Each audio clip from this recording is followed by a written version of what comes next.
नमस्कार दोस्तों, मैं हूं पीएम जग्रवाल। टारगेट एजुकेशन क्लासेज में आपका हार्दिक स्वागत करता हूं। दोस्तों, आज लेकर आए हैं हिंदी के प्रत्यय। दोस्तों देखिए, उपसर्ग हम पहले वाले वीडियो में पढ़ चुके हैं और आज का टॉपिक है प्रत्यय। दोस्तों प्रत्यय को हम अच्छी तरह से पढ़ने वाले हैं, क्योंकि प्रत्यय में हमेशा भ्रम बना रहता है कि शब्द में कृत प्रत्यय है या तदित प्रत्यय, या उनके अंदर जो प्रकार होते हैं उनमें भ्रम बना रहता है कि ये तदित प्रत्यय का उदाहरण है या कृत प्रत्यय के उदाहरणों का है ये। तो उनमें जो भ्रम बना रहता है, इस वीडियो में वो भ्रम दूर करेंगे। तो आप इस वीडियो को पूरा देखें, प्रत्यय से संबंधित किसी भी प्रकार का कंफ्यूज नहीं होगा, आपका भ्रम दूर हो जाएगा। तो शुरू करते हैं प्रत्यय। सबसे पहले प्रत्यय के बारे में हम देखते हैं। प्रत्यय शब्द प्रति प्लस ऐ से बना है। प्रत्यय शब्द है वो प्रति प्लस ऐ से बना है। इसकी परिभाषा है, वे शब्दांश जो किसी धातु या शब्द के अंत में लगकर या जुड़कर उसके अर्थ में परिवर्तन कर देते हैं, उन्हें हम प्रत्यय कहते हैं। दोस्तों ये उपसर्ग का उल्टा है, विपरीत है।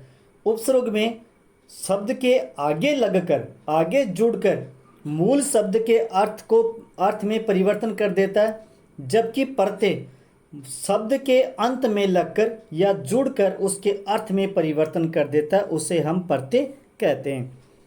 प्रत्यय की परिभाषा हो गई, वे शब्दांश जो किसी धातु या शब्द के अंत में लगकर या जुड़कर उनके अर्थ में परिवर्तन कर देते हैं, उन्हें हम प्रत्यय कहते हैं। उदाहरण देखो, जैसे मीठा शब्द, मीठा के बाद में यानी अंत में आस लग गया तो आस यहाँ पर प्रत्यय है। मीठा मूल शब्द है, आस प्रत्यय है। तो मूल शब्द के साथ में प्रत्यय जुड़ने से क्या हो गया? मिठास। क्या हो गया? मिठास। ऐसे ही समाज प्लस इक, तो समाज तो है मूल शब्द, इक है प्रत्यय। समाज में इक प्रत्यय जोड़ने से क्या हो गया? नया शब्द, परिवर्तित शब्द हो गया सामाजिक। इसी प्रकार अगला शब्द है भारत प्लस ईए, तो भारत में ईए शब्द जोड़ने से बन गया नया शब्द भारतीय। तो इस प्रकार होते हैं प्रत्यय। तो अब देखते हैं प्रत्यय के बारे में और आगे। दोस्तों प्रत्यय का अपना कोई अर्थ नहीं होता है, यानी प्रत्यय जो होता है उसका अपना कोई अर्थ नहीं होता है, वो मूल शब्द के साथ में जुड़कर ही अपना अर्थ बनाते हैं। और प्रत्यय का अपना कोई अर्थ नहीं होता और ना ही इनका कोई स्वतंत्र अस्तित्व होता है। इनका स्वतंत्र कोई अस्तित्व भी नहीं होता है। प्रत्यय अविकारी शब्द होते हैं जो शब्द के बाद में जोड़े जाते हैं। तो दोस्तों ये परीक्षा में पूछा जा चुका है कि प्रत्यय किस प्रकार का शब्द है। तो प्रत्यय का कोई अर्थ नहीं होता है और प्रत्यय का कोई स्वतंत्र अस्तित्व नहीं है। और अब देखते हैं कि प्रत्यय में प्रश्न किस प्रकार से पूछे जाते हैं। अधिकतर प्रश्न किस प्रकार से पूछे जाते हैं। तो जैसे प्रश्न है, किस शब्द में आवट प्रत्यय नहीं है? हमारे पास 4 ऑप्शन है, इनमें से किसी एक में आवट प्रत्यय का प्रयोग नहीं हुआ, यानी आवट प्रत्यय नहीं लगा। तो पहला ऑप्शन है लिखावट, दूसरा ऑप्शन है थकावट, तीसरा रुकावट और चौथा महावट। तो लिखावट में आवट प्रत्यय लगा हुआ है, तो यहाँ पर जो मूल शब्द है वो होगा लिख प्लस आवट, लिख धन्य आवट। तो यहाँ पे तो प्रत्यय लगा हुआ है, क्योंकि लिखावट में से आवट प्रत्यय निकालेंगे तो मूल शब्द बचेगा लिख। इसी प्रकार थकावट में से आवट प्रत्यय निकालेंगे तो मूल शब्द क्रिया बचेगा, अर्थात थक धातु है और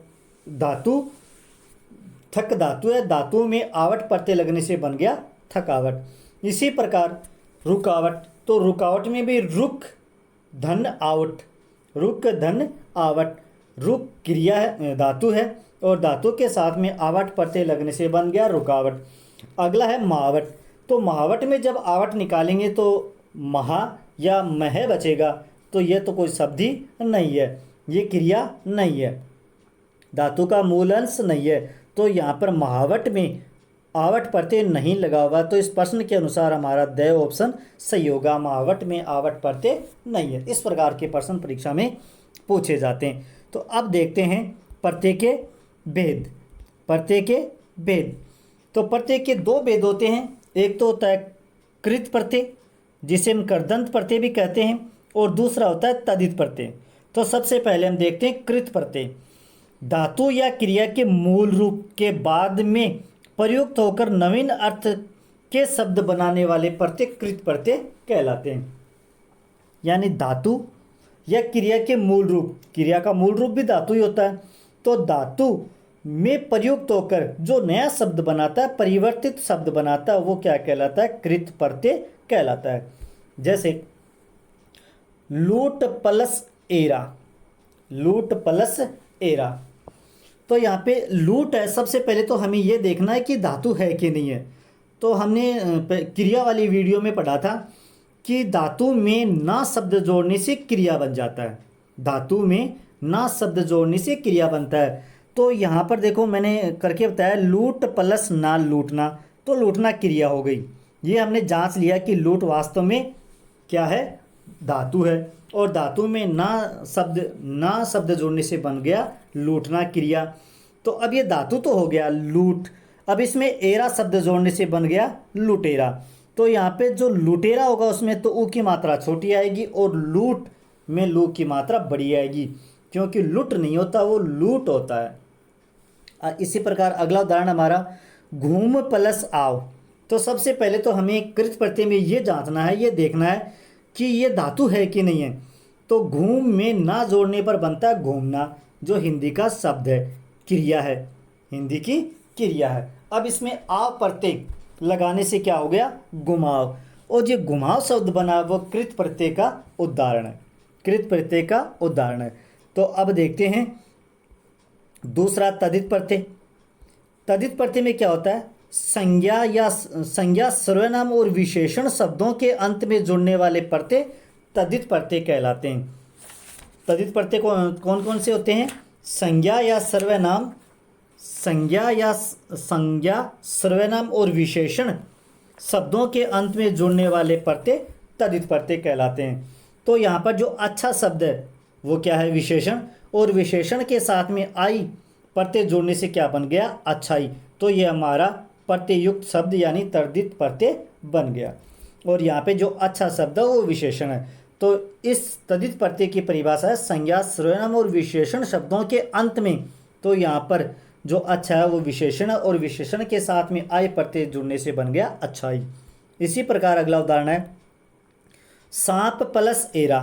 तो सांप एक संज्ञा है, जातिवाचक संज्ञा है, इसमें एरा शब्द जोड़ने से बन गया सपेरा। क्या बन गया? सपेरा। ये हो गया तद्धित प्रत्यय के उदाहरण। अब आगे बढ़ते हैं और देखते हैं कृत प्रत्यय के भेद। तो कृत प्रत्यय के भेद में सबसे पहला है कर्तृवाचक प्रत्यय, दूसरा कर्मवाचक प्रत्यय, तीसरा करणवाचक प्रत्यय, भाववाचक प्रत्यय और क्रियावाचक प्रत्यय। दोस्तों यहाँ पर जिसको भी एक कृत प्रत्यय अच्छे प्रकार से समझ में आ जाता है, ऐसे कर सकता है, वो तद्धित प्रत्यय को भी आराम से कर सकता है, क्योंकि प्रत्यय दो होते हैं, कृत प्रत्यय और तद्धित प्रत्यय। तो जिसने भी कृत प्रत्यय यानी धातु के बाद में जो शब्द लगता है, धातु के बाद में जो शब्द लगता है वो तो कृत प्रत्यय का उदाहरण होगा, यानी परिवर्तित शब्द क्या होगा? कृत प्रत्यय। और जो संज्ञा, सर्वनाम, विशेषण के बाद में प्रत्यय लगकर नए शब्द का निर्माण करेगा वो तद्धित प्रत्यय कहलाता है। तो यहाँ पर हम कृत प्रत्यय को अच्छी प्रकार से समझ लेंगे तो तद्धित प्रत्यय आराम से सरल कर सकते हैं। तो सबसे पहला है कर्तृवाचक तद्धित प्रत्यय। तो देखते हैं कर्तृवाचक प्रत्यय, वे प्रत्यय जिनसे क्रिया के कर्ता का बोध होता है, यानी क्रिया तो होगी, उसमें प्रत्यय जुड़ने के बाद में कर्ता का संबोधन होगा, कर्ता का बोध होगा, वो होगा कर्तृवाचक प्रत्यय। तो यहाँ पे सबसे पहले लड़ प्लस आकू। तो हमें ये सबसे पहले देखना है, जांचना है कि लड़ धातु है कि नहीं है, क्योंकि इस कृत वाक्य में धातु से ही नए शब्दों का निर्माण होगा। तो धातु के साथ में जोड़ने से ही अलग अलग प्रकार के प्रत्यय बनेंगे, यानी कृत प्रत्यय के जो भेद है उनका निर्माण होगा। तो यहाँ पे जो लड़ शब्द है वो धातु है, क्योंकि इसमें ना लगाकर देख लेंगे तो लड़ना हो जाएगा और लड़ना क्रिया है। तो लड़ में आकु शब्द, लड़ धातु है, धातु में आकु शब्द, आकु प्रत्यय जोड़ने से बन गया लड़ाकू। तो लड़ाकू शब्द कर्ता का बोध कराता है, लड़ाकू जो शब्द है वो कर्ता का बोध कराता है। तो यहाँ पे जो लड़ प्लस लड़ धन आकू बराबर लड़ाकू हो गया, ये कृतवाचक प्रत्यय का उदाहरण है। इसी प्रकार अगला है खेल धन आड़ी। तो खेल धातु है और धातु में आड़ी शब्द जोड़ने से बन गया खिलाड़ी। तो खिलाड़ी कर्ता का बोध कराता है, कर्ता का बोध कराता है। इसी प्रकार लिख प्लस अक। तो लिख भी धातु है, इसमें ना जोड़ने से क्या हो जाती है क्रिया। तो क्रिया धातु की क्रिया की पहचान करने के लिए हम धातु में ना जोड़ते हैं, धातु में ना जोड़ते हैं। तो यहाँ पे लिखना, तो लिख मूल शब्द है, धातु है, और धातु में अक शब्द जोड़ने से लेखक बन गया और लेखक कर्ता का बोध कराता है, कर्ता को संबोधित करता है। इसी प्रकार आगे उदाहरण है गे प्लस अक बराबर गायक। लूट प्लस एरा, लुटेरा, लुटेरा भी कर्ता का बोध करवा रहा है। सांप प्लस एरा, सपेरा भी कर्ता का बोध करवा रहा है। गा प्लस अय्या, गवैया। हंस प्लस ई, हंसी। ये किनके उदाहरण है कृतवाचक प्रत्यय के उदाहरण। दोस्तों इनमें से अधिकतर तो एग्जाम में पूछे भी जा चुके हैं, तो इनको थोड़ा सा ध्यान से देखना।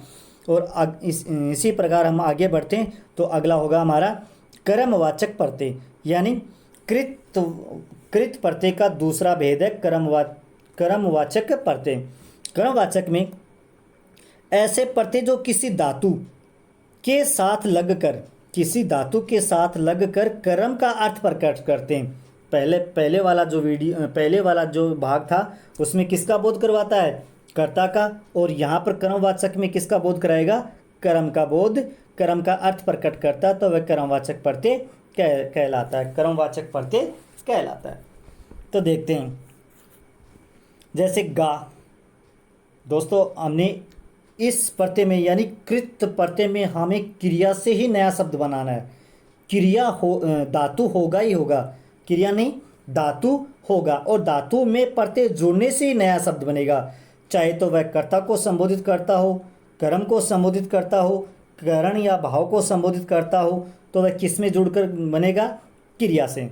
तो जो इस प्रत्यय को यानी कृत प्रत्यय को अच्छी प्रकार से समझ लेगा वो सारे प्रत्यय किसी भी प्रकार का प्रत्यय आराम से सरल कर सकता है। तो यहाँ पे गा क्रिया है और इसमें ना प्रत्यय जोड़ने से क्या हो गया गाना। तो ये जो गाना शब्द है ये किसका भाव प्रकट कर रहा है, किसका अर्थ प्रकट कर रहा है कर्म का। जैसे कुछ लड़कियां गाना गा रही है, गाना गा रही है। तो जो गा रही है वो तो ये क्रिया, और जो गाना आया वो क्या हो गया कर्म। तो ये गाना क्या हो गया कर्म का भाव प्रकट करने वाला हो गया, कर्म का अर्थ प्रकट करने वाला हो गया। इसी प्रकार खेल प्लस ओना, खेल धन ओना। तो खेलना धातु है, धातु में ओना शब्द, ओना प्रत्यय जोड़ने से क्या हो गया खिलौना, क्या हो गया खिलौना। और खिलौना शब्द कर्म का अर्थ प्रकट करता है। जैसे कुछ बच्चे खिलौनों से खेल रहे थे, तो खेल रहे थे वो तो एक क्रिया, और खिलौनों से तो वो हो गया कर्म। खिलौना क्या हो गया कर्म। इसी प्रकार आगे बढ़ते हैं। उदाहरण है ओड धन नी। तो इस ओड के साथ में नी प्रत्यय जुड़ने से नया शब्द बन गया ओढ़नी। इसी प्रकार सूंग धन नी सूंगनी। बिछ प्लस ओना बिछोना। ये किसके उदाहरण है कर्मवाचक प्रत्यय के उदाहरण है, कर्मवाचक प्रत्यय के उदाहरण है। तो हम आगे बढ़ते हैं। करणवाचक प्रत्यय, करणवाचक प्रत्यय ऐसे प्रत्यय क्रिया के करण यानी साधन के अर्थ का बोध कराते हैं, करणवाचक प्रत्यय कहलाते हैं। यानी मूल शब्द तो क्या होगा धातु होगा, और धातु के साथ में प्रत्यय जुड़कर किसका बोध कराएगा करण का यानी साधन का बोध कराएगा। जैसे लेख धातु है और धातु में नी शब्द नी प्रत्यय जुड़ने से बन गया लेखनी। तो लेखनी एक साधन है। ऐसे बेल प्लस अन बेलन। मथ प्लस आनी। तो मथ धातु है, धातु में आनी प्रत्यय जुड़ने से बन गया मथानी। इसी प्रकार झूल प्लस आ, झूल धातु है और धातु में आप प्रत्यय जोड़ने से बन गया झूला। ये तो परीक्षा में एग्जाम में पूछा भी जा चुका है। ऐसे ही अगला उदाहरण है कतर प्लस नी, कतरनी। क्या हो गया? कतरनी। ये कर्णवाचक प्रत्यय। अगला हमारा भाववाचक प्रत्यय। भाववाचक प्रत्यय में क्या होता है? जिन प्रत्ययों से भाव का बोध हो या भाववाचक संज्ञा का बोध कराते हैं। यहाँ पर दोस्तों बोध और लिखा है, बोध कराते हैं, वे भाववाचक प्रत्यय कहलाते हैं। हमने पहले भी ये पढ़ा, बता दिया है, पढ़ भी लिया है कि कृत प्रत्यय में मूल शब्द होगा वो क्या होगा? धातु होगा। मूल शब्द क्या होगा? धातु होगा। और धातु में कोई भी प्रत्यय जुड़कर कर्म का, करण का, कर्ता का या भाव का बोध कराएगा। तो यहाँ पर जो नया शब्द बनेगा, परिवर्तित शब्द बनेगा, वो भाववाचक संज्ञा का बोध कराएगा। तो यहाँ पर हमारा पहला उदाहरण है लिख। लिख धातु है और धातु में आवट, धातु में आवट प्रत्यय जोड़ने से बन गया लिखावट। तो लिखावट क्या हो गया? भाववाचक संज्ञा हो गया। इसी प्रकार थक धातु है और धातु में आवट शब्द, आवट प्रत्यय लगने से बन गया थकावट। तो थक धातु है और धातु में आवट प्रत्यय जोड़ने से बन गया थकावट। और थकावट जो शब्द है वह भाववाचक है। इसी प्रकार आगे है उड़ प्लस आन, उड़ान। पढ़ प्लस आई, पढ़ाई। लिख प्लस आई, लिखाई। बैठ प्लस अक, बैठक। धाव प्लस अक। दोस्तों ये तो एग्जाम में आ भी चुका है कि धाव प्लस अक बराबर धावक। तो धावक में मूल शब्द कौन सा है? तो धावक में मूल शब्द होगा धाव और इसमें प्रत्यय होगा अक, प्रत्यय होगा अक। तो धाव प्लस अक, धाव धन अक बराबर धावक। ये उदाहरण है हमारे भाववाचक प्रत्यय के। अगला है क्रियावाचक प्रत्यय। अगला है क्रियावाचक प्रत्यय। ये प्रत्यय क्रिया के साथ लगकर क्रिया का ही अर्थ देते हैं। यानी धातु तो है, धातु में जो प्रत्यय जुड़ेगा वो किसका निर्माण करेंगे? प्रत्यय का। कौन सी क्रिया, कौन से प्रत्यय का? क्रियावाचक प्रत्यय का निर्माण करेंगे। जैसे हंस धातु है और धातु में ता प्रत्यय जुड़ने से हो गया हंसता। तो हंसता क्रिया है। इसी प्रकार सो धातु है, क्योंकि धातु की हम पहचान किस प्रकार करते हैं कि धातु में ना जोड़ने से क्या बन जाता है? धातु। तो सो में ना जोड़ने से बन गया सोना और सोना हो गया क्रिया। तो यहाँ पर जो सो धातु है इसमें कर प्रत्यय लगने से बन गया सोकर। जो सोकर शब्द है ये क्रिया का भाव या क्रिया का अर्थ देता है। तो ये हो गए हमारे कृत प्रत्यय के भेद और भेदों के उदाहरण। अब आगे देखेंगे तद्धित प्रत्यय के भेद। तद्धित प्रत्यय में सबसे पहला है कर्तृवाचक तद्धित प्रत्यय, भाववाचक तद्धित प्रत्यय, गुणवाचक तद्धित प्रत्यय, अपत्यवाचक तद्धित प्रत्यय, संबंधवाचक तद्धित प्रत्यय, स्त्रीबोधक तद्धित प्रत्यय, ऊनतावाचक तद्धित प्रत्यय। तो अब हम देखते हैं सबसे पहले कृतवाचक तद्धित प्रत्यय। कृतवाचक तद्धित प्रत्यय में वे शब्दांश यानी वे शब्दांश जो किसी संज्ञा, सर्वनाम और विशेषण शब्द के अंत में लगकर कर्तावाचक शब्द का निर्माण करते हैं। यानी मूल शब्द को किसके होंगे? संज्ञा, सर्वनाम, विशेषण के होंगे। जबकि कृत प्रत्यय में किसके होंगे? किसके होते हैं? धातु के। और कर्तृवाचक में किसके होंगे? संज्ञा, सर्वनाम, विशेषण के मूल शब्द होंगे और इनके साथ में प्रत्यय लगकर किसका निर्माण करेंगे? कर्तावाचक शब्द का निर्माण करेंगे। वह कृतवाचक तद्धित प्रत्यय कहलाते हैं। जैसे लोहा, लोहा संज्ञा है, जातिवाचक संज्ञा, इसमें आर प्रत्यय जोड़ने से हो गया लोहार। तो लोहार किसका लोहार जो शब्द है वो कर्तावाचक शब्द का निर्माण हुआ है। यहाँ पर लोहार जो शब्द है वो कर्ता का बोध करवाता है। लोहा धन्य आर से बना लोहार कर्तावाचक शब्द का बोध कराता है। इसी प्रकार सोना प्लस आर, सोना जातिवाचक संज्ञा, इसमें आर प्रत्यय जोड़ने से हो गया सुनार। जो सुनार शब्द है वो कर्तावाचक शब्द का बोध करवाता है। इसी प्रकार आगे उदाहरण है गांव प्लस आर, गंवार। तो गांव जातिवाचक संज्ञा का उदाहरण है, इसमें आर प्रत्यय जोड़ने से, आर प्रत्यय लगने से किसका हो गया? गंवार। गंवार का जो कर्ता वाचक शब्द का बोध कराता है। इसी प्रकार आगे कुंभ प्लस आर कुम्हार, तेल प्लस ई तेली, घास प्लस एरा घसेरा। ये तो दोस्तों एग्जाम में आ भी चुका है कि घास प्लस एरा तो क्या होगा, घसेरा। घसेरा नहीं होगा, यहाँ पे क्या होगा, घसेरा। ऐसे आगे उदाहरण, दूध प्लस वाला दूध वाला, फल धन वाला फल, फल धन वाला फल वाला, गुण धनवान गुणवान, लक्कड़ प्लस हारा लक्कड़ हारा। ये किसके उदाहरण है, कर्तृवाचक तद्धित प्रत्यय के उदाहरण है। किसके उदाहरण है, कर्तृवाचक तद्धित प्रत्यय के उदाहरण है। अब आगे देखते हैं भाववाचक तद्धित प्रत्यय में क्या होता है।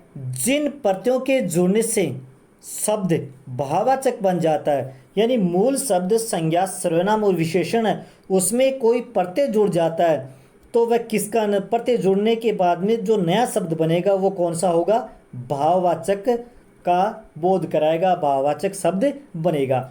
जैसे यहाँ पर सबसे पहला उदाहरण है व्यक्ति, जातिवाचक संज्ञा है।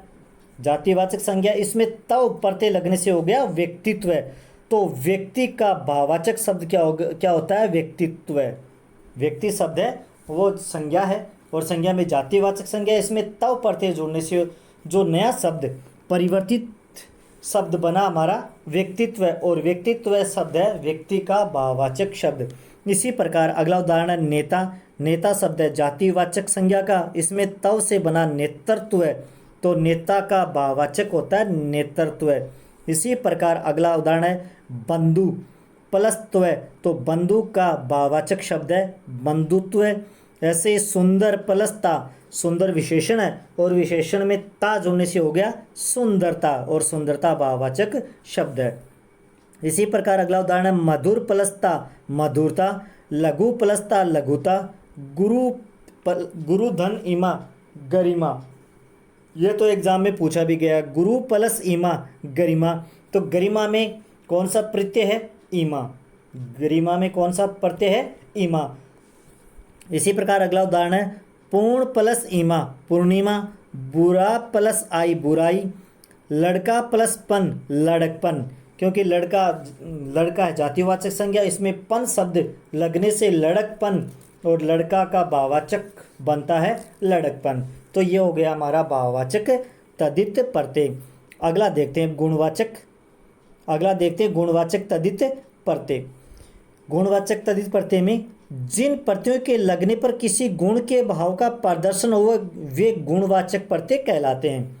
जिन संज्ञा सर्वनाम विशेषण शब्दों के अंत में लगने से किसी नए शब्द का जो नया शब्द बनेगा वह किसी गुण के भाव का बोध कराएगा, गुण के भाव का प्रदर्शन करेगा, वे गुणवाचक प्रत्यय कहलाते हैं। जैसे प्यास प्लस आ, प्यास में आ जोड़ने से बन गया प्यासा। ऐसे ही भूख धन आ भूखा, मरम प्लस एक मार्मिक, मास प्लस एक मासिक। ये तो एग्जाम में आ भी चुका है कि मासिक में प्रत्यय है, तो यहाँ पर कै प्रत्यय नहीं है, एक प्रत्यय है। ऐसे ही दिन प्लस एक दैनिक, इच्छा प्लस एक ऐच्छिक। ये भी एग्जाम में आया हुआ है कि इच्छा या ऐच्छिक में प्रत्यय कौन सा है, तो ऐच्छिक में मूल शब्द है इच्छा और प्रत्यय है इक। ऐसे नीति प्लस एक नैतिक, देव प्लस एक देविक। अगला उदाहरण है मानव प्लस ये मानवीय, कुल प्लस ईन कुलीन, कृपया प्लस आलू कृपयालु, ईर्ष्या धन आलू ईर्ष्यालु। तो ये उदाहरण है हमारे गुणवाचक तद्धित प्रत्यय के। तो आगे देखते हैं अपत्यवाचक तद्धित प्रत्यय। कौन सा प्रत्यय है, अपत्यवाचक तद्धित प्रत्यय। तो इसमें जिन प्रत्ययों के लगने पर वंशज अनुयायी अथवा उत्पन्न होने का ज्ञान हो, यानी जो नया शब्द प्रत्यय लगने के बाद में जो नया शब्द बनेगा वो किसका होगा, वंशज का, अनुयायी का, या उत्पन्न होने वाले का, उत्पन्न होने वाले शब्द का ज्ञान करवाता हो, बोध करवाता हो, वहाँ पर अपत्यवाचक प्रत्यय कहलाते हैं। जैसे मनु धन ए मानव, रघु धन ए राघव, पांडु धन ए पांडव, सिंधु धन ए सेंधव, गंगा प्लस ये गंगे। ये तो एग्जाम में आ भी चुका है कि गांगे में पढ़ते हैं तो गांगे में ई ये पढ़ते हैं और मूल शब्द है गंगा। ऐसे अगला उदाहरण है आदित्य प्लस ये आदित्य, राम प्लस अयन रामायण, नर धन अयन नारायण। तो ये उदाहरण है अपत्य वाचक तदित प्रत्यय के। और आगे है संबंधवाचक तदित प्रत्यय। संबंधवाचक में जिन प्रत्ययों के लगने पर किसी संबंध का बोध हो, यानी मूल जो शब्द है उसमें प्रत्यय लगने से किसी संबंध का बोध कराते हो, जो परिवर्तित शब्द बनेगा वो किसी न किसी संबंध का बोध करवाएगा, वहाँ पर संबंधवाचक तदित प्रत्यय होगा। जैसे मूल शब्द है मौसा, मौसा में एरा प्रत्यय जोड़ने से हो गया मौसेरा। चाचा प्लस एरा चचेरा, फूफा प्लस एरा फुफेरा, भान प्लस जा भांजा, भ्राता प्लस भ्राता धन जा भतीजा। तो दोस्तों ये तो एग्जाम में पूछा भी गया है कि भतीजे में मूल शब्द है, तो भतीजा भतीजा जो शब्द है प्रत्ययुक्त शब्द है, इसमें मूल शब्द होगा भ्राता, इसमें मूल शब्द है भ्राता। इसी प्रकार आगे उदाहरण है नानी प्लस आल ननिहाल, ससुर प्लस आल ससुराल। ये उदाहरण है संबंधवाचक तदित प्रत्यय के। और आगे हैं स्त्री बोधक तदित प्रत्यय। जिन प्रत्ययों के लगने पर शब्द स्त्रीवाचक शब्द बन जाता है, यानी जो मूल शब्द होता है वो पुरुषवाचक का होता है, परंतु प्रत्यय लगने के बाद में जो नया परिवर्तित शब्द होगा वो स्त्रीवाचक शब्द बन जाता है। जैसे प्रिय, जैसे प्रिय, प्रिय में आ शब्द आ प्रत्यय लगने से बन गया प्रिय। तो ये जो प्रिया है, प्रिय धन आ में जो नया शब्द परिवर्तित शब्द बना प्रिया, तो यहाँ पे जो प्रिया जो शब्द है वो स्त्रीबोधक शब्द है। इसी प्रकार शिष्य प्लस आ, तो ये हो गया शिष्या। तो यहाँ पे जो प्रत्ययुक्त शब्द है नया शब्द है वो शिष्या, स्त्रीवाचक शब्द है, स्त्री को संबोधित करने वाला शब्द है। ऐसे देव प्लस ई देवी, लेख प्लस ई का लेखिका, इंद्र प्लस आने इंद्राणी, बेटा धन ई बेटी। ये स्त्रीबोधक तद्धित प्रत्यय के उदाहरण हैं। और स्त्रीबोधक तद्धित प्रत्यय में जो नया परिवर्तित रूप बनेगा वो स्त्रीवाचक शब्द बनाएगा। अगला हमारा ऊनतावाचक तद्धित प्रत्यय। ऊनवाचक तद्धित प्रत्यय वे तद्धित प्रत्यय जो लघुता या छोटेपन शब्दों का निर्माण कराते हैं, यानी जो शब्द बनेगा नया शब्द बनेगा वो लघुता या छोटेपन का बोध करवाएगा। किसका बोध करवाएगा? लघुता या छोटेपन का बोध करवाएगा। जैसे बेटी धन इया, तो बेटी शब्द तो सभी के लिए प्रयुक्त होता है कि बेटी, परंतु इया शब्द जोड़ने से जो नया शब्द बना बिटिया, वो छोटी सी गुड़िया के लिए संबोधित किया जाता है, छोटी सी बच्ची के लिए संबोधित किया जाता है। तो ये जो बिटिया शब्द है वे ये ऊनतावाचक तद्धित प्रत्यय का उदाहरण हुआ। ऐसे ही पत्र प्लस एका पत्रिका, लता प्लस एका लतिका, हथौड़ा धन ई, हथौड़ा बड़े जो पत्थर तोड़ने का जो हथौड़ा होता है उसे बोलते हैं हथौड़ा, परंतु ई शब्द ई प्रत्यय लगने से बन गया हथौड़ी। तो हथौड़ी हथौड़ा का छोटा सा रूप होता है हथौड़ी। तो हथौड़ी में प्रत्यय है ई और मूल शब्द है हथौड़ा। हथौड़ा धन ई बराबर हथौड़ी। ऐसे ही कली प्लस ईका कलिका, सांप प्लस ओला सपोला। तो इस प्रकार हमारे ये प्रत्यय पूरे होते हैं। दोस्तों आपको ये वीडियो कैसा लगा कमेंट में लिखें, वीडियो को लाइक और ज़्यादा से ज़्यादा शेयर करें। धन्यवाद दोस्तों।